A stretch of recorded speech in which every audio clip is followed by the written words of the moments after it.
Hi all, എൻ്റെ പേര് doctor ശ്രുതി. ഞാൻ ഇന്ന് ആയുർവേദ പ്രകാരം സ്കിൻ ടൈപ്പ് എങ്ങനെയൊക്കെയാണ് ക്ലാസിഫൈ ചെയ്യുന്നത്, അതെങ്ങനെയൊക്കെയാണ് കെയർ ചെയ്യേണ്ടത് എന്നതിനെ പറ്റിയാണ് സംസാരിക്കുന്നത്. മെയിനായിട്ട് 3 തരത്തിലാണ് സ്കിൻ ക്ലാസിഫൈ ചെയ്തിരിക്കുന്നത്: വാത, പിത്ത, കഫ.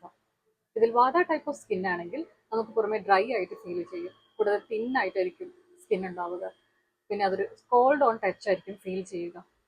ഇങ്ങനെയുള്ള സ്കിൻ ടൈപ്പുകാർ ഹൈഡ്രേഷൻ ആണ് മെയിനായിട്ട് സ്കിന്നിന് ചെയ്യേണ്ടത്.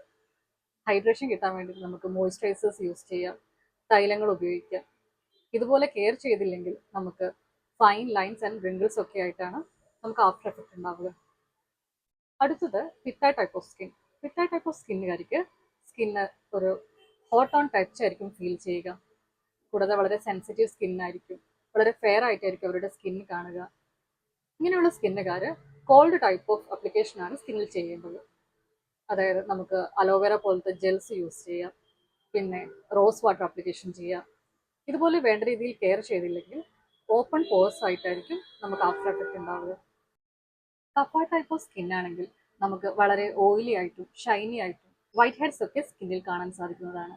ഈ ടൈപ്പ് ഓഫ് സ്കിന്നുകാർ മുൾട്ടാനി മിട്ടി പോലുള്ള വർണ്ണക്കിണത്തിൽപ്പെടുന്ന മറ്റു ലേപനങ്ങളും ഒക്കെ അപ്ലൈ ചെയ്യാൻ സാധിക്കുന്നതാണ്. ലേപങ്ങൾ അപ്ലൈ ചെയ്യുന്നത് വഴി നമുക്ക് ഓയിൽ കൺട്രോൾ ചെയ്യാൻ സാധിക്കും. നമ്മൾ വേണ്ട രീതിയിൽ ഇതുപോലെ കെയർ ചെയ്തില്ലെങ്കിൽ നമുക്ക് ഏക്നെ ബ്രേക്ക്ഔട്ട്സ് അല്ലെങ്കിൽ ഏക്നെ സ്കാർസ് ഒക്കെ സ്കിന്നിൽ ഫോം ചെയ്യാൻ സാധ്യതയുണ്ട്. വാത, പിത്ത, കഫ ഇതുപോലെ 3 തരത്തിലല്ലാതെ നമുക്ക് കോമ്പിനേഷൻ ആയിട്ടും സ്കിൻ ഉണ്ടാവാറുണ്ട്.